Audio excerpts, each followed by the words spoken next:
Hello guys, welcome back to another video, and today we're going to be talking about the power of perspective. Now, what is perspective? And I'm going to say this in my own words because there is no universal definition as to what perspective can be, since it does differ from person to person. But to me, perspective is the way we see and interpret different situations and people and, actions, different way things happen, and just kind of like the way, like I said earlier, that we interpret them. To me, this is so interesting because I always use this example and I've used it a lot recently. It's the fact that two people can go through the exact same situation, no minute differences, zero differences, but they will come out of the situation with two completely differing or opposing opinions. And I feel like that's because every person is different. Everyone has a different personality and a different way of perceiving different things. But once you put them through the same situation and they come out with totally different ideas of what just happened or totally different interpretations of what the situation even is, you kind of have to take a step back and you're just like, wow, like everyone is so different. Now, let me tell you guys how perspective plays a pivotal role in my life. I have not a lot of friends, but I have a couple of people that I deem close to me. And if one of my friends, for example, opens up to me about a problem that she has with her father, I will automatically attempt to put myself in her shoes. And I would think, okay, how would I feel if I went through this? And that's in any situation, not just the father thing. In any situation, whether I'm the victim or I'm the one hurting, I always try to see it from both sides, and I feel like I had a problem with that for a very long time. I was always closed off, and it was my way or the highway, and it was always a one-way street. I never looked at it from all around, and my dad always says, you look at a problem like this, but I look at it like this. And he looks at it from all angles, and I feel like in order to really understand perspective, you have to look at a problem from every angle, especially from that angle that is opposing to yours. Because once you understand the counter argument or the refuting side, then you can help strengthen your own argument and your own stance, and whatever point you're trying to get across will all of a sudden be stronger because you acknowledge that the other side has this issue and this is their fear or what it may be. But yours is also stronger because you understand, okay, this is your understanding of the problem, and I know that, but here's mine. And you have to know that in order to strengthen your argument over anyone else's. Aside from that, another point that I really want to get across is that the way you perceive something really has something to do with your emotions. And if you choose to perceive something in a negative light, then all of a sudden you have so much negative energy around you. Because believe it or not, everyone has an energy. And that's why some people are like, oh, I can sense that the energy is off, or I can sense that this girl is upset. Because as people, as humans, we can feel each other's energies. And if you perceive something badly, or if you perceive it well, that'll show and it'll radiate. Because your perspective on certain things, freaking blanking. Your perspective on certain things changes your emotions, and your emotions change who you are subconsciously. So if you think you're acting completely normal, you might not be. And you need an outside opinion to tell you that, because you're not going to be able to tell yourself. You're not even going to be able to detect the fact that you're giving off this negative or this positive energy unless someone tells you. Emotions actually control someone so much. So we've learned that perspective controls emotions, and emotions control decisions. Now here's where it gets bad. If you allow your emotions to take over your decisions and your choices, it can either be really good, have really good outcomes because you feel so highly about a situation, you think that you have to take action, or you can see a situation in such a negative light. All of a sudden you want to act out of anger or fear or sadness. You want to do something. And that's why a lot of people, when they break up like a month or a couple of weeks after, automatically they want a new relationship. They want to rekindle that fire that they used to have. And that's out of the sadness that they have, that my partner left me, and all of a sudden it's going to impact the decisions you make. It's the same thing with men, women. After they break up, they turn to alcohol, they turn to the bottle. It's so sad because you have so much potential, but you're allowing your emotions to take you over.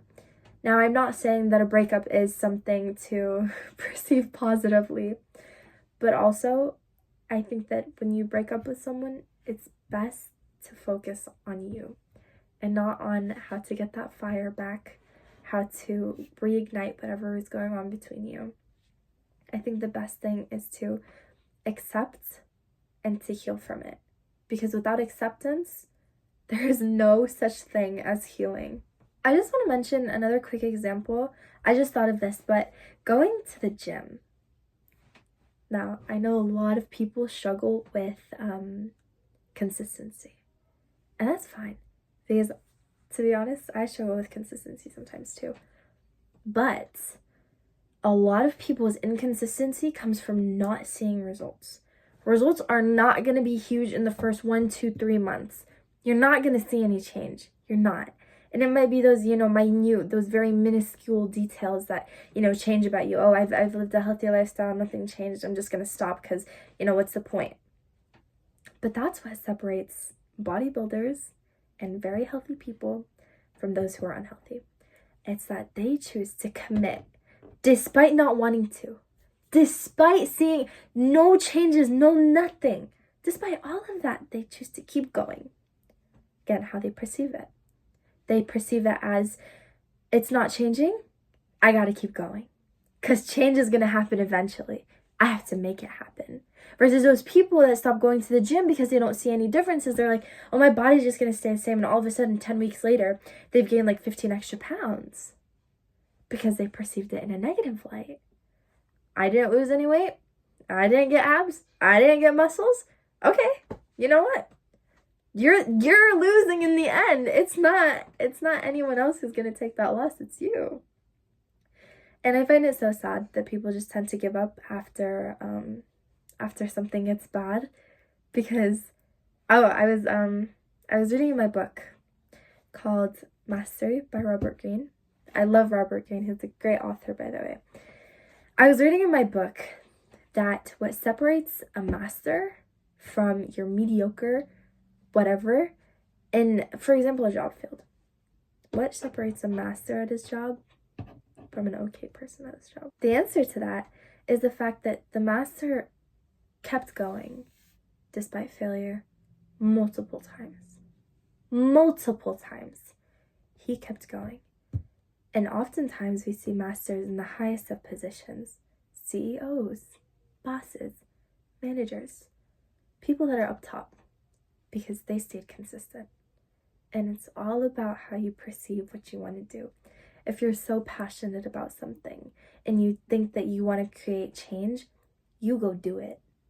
Because there is nobody stopping you from making change and becoming great. No one, except yourself. Going back to me and my very close-minded personality. Again, I'm not close-minded anymore. I wouldn't consider myself close-minded. Again, you might just have to ask my friends, but I don't consider myself close-minded anymore, and I'm so grateful. But misunderstandings and arguments always stem from different perspectives. If I have, opinion comes from perspective. If I have a different opinion on something, and I tell you that yours is not okay, it's because I didn't perceive it the way you did. And it's so cool to me because, okay, I went through this situation, you went through this situation, but I think this and you think that. And now we're arguing because we just perceive it in a different light. That's so cool. And I think that inevitably, perspective can strengthen your relationships. And I say this because, first of all, in my relationships, perspective taught me open-mindedness. You must be open-minded. You can't be closed off. You have to be willing to hear, not necessarily be content with, but just hear and accept that this is this and it's not changing. I think that that in on itself is so beautiful. It also really taught me empathy, because once you learn to look at a situation from another person's point of view or another person's shoes, or you figure out that you were the one who caused harm upon another, you really begin to understand, and with understanding comes knowledge. And so I just find it so awesome and like miraculous that we were all created with the same brain, the same body. Like men and women are different, obviously. But the same body, the same brain, but everything is just so different. And that to me is so awesome. I hope you guys enjoyed today's video. I hope you enjoyed the contents of it. I will say though, I tried to keep it short, so if my ideas are everywhere, it's kind of because I had it written down on a note and I was like peeking at it. I was like, we're gonna talk about this for this long, this for this long. Because I had a lot of people come to me and they were like, Minna, your video was too long, 18 minutes is crazy. And yeah, I mean, I kind of understand, like, you guys are struggling with dopamine. This generation especially, dopamine, it's like that constant, dopamine coming in. It's whatever. But I tried to keep it short, and I feel like I didn't get all of my ideas out, but also, it's okay. And if my ideas are scattered, just try to puzzle the pieces together. I will get better at this. Don't worry, but I also did not want to make it too long. So again, I hope you guys really enjoyed this video, and if you did, leave a like down below and subscribe, and I will see you guys in the next one.